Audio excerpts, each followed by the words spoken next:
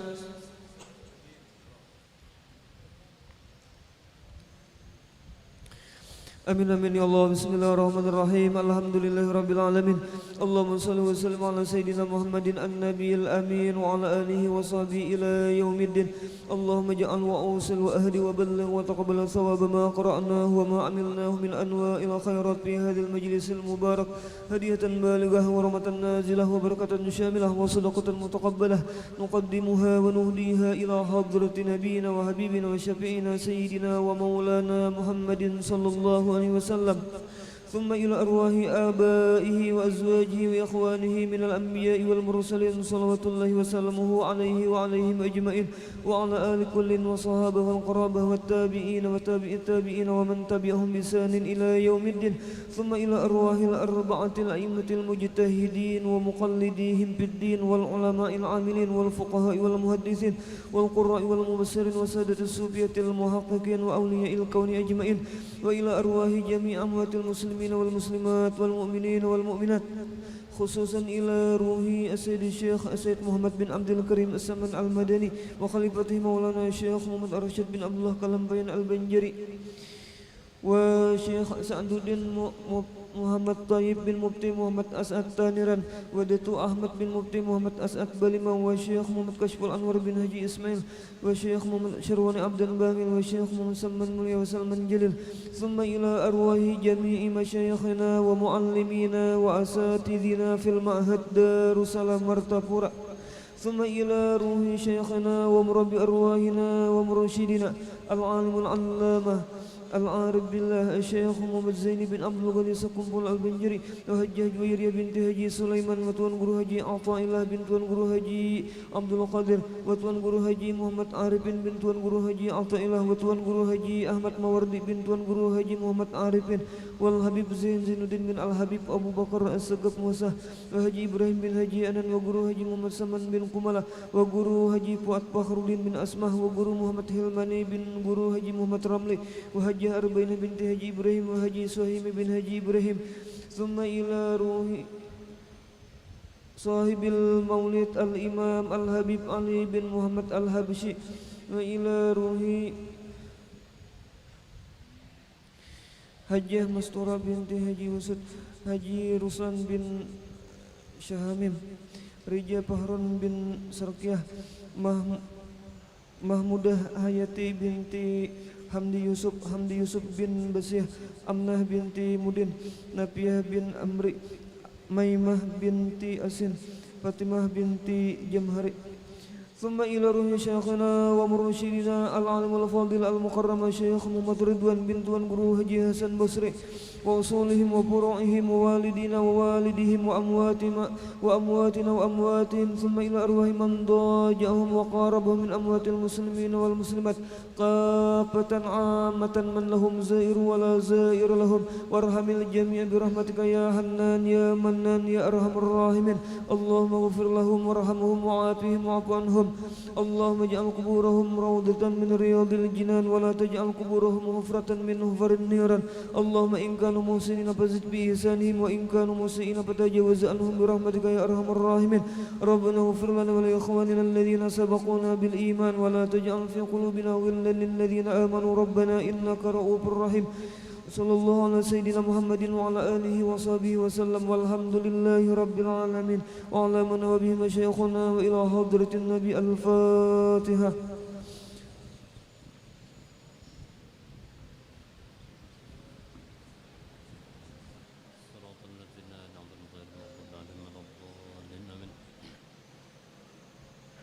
آمين. بسم الله الرحمن الرحيم. الحمد لله رب العالمين. اللهم صل وسلم على سيدنا محمد الأمين وعلى آله وصحبه إلى يوم الدين. وعفنا يا كريم، وعفنا يا رحيم، وعفنا يا أرحم الراحمين.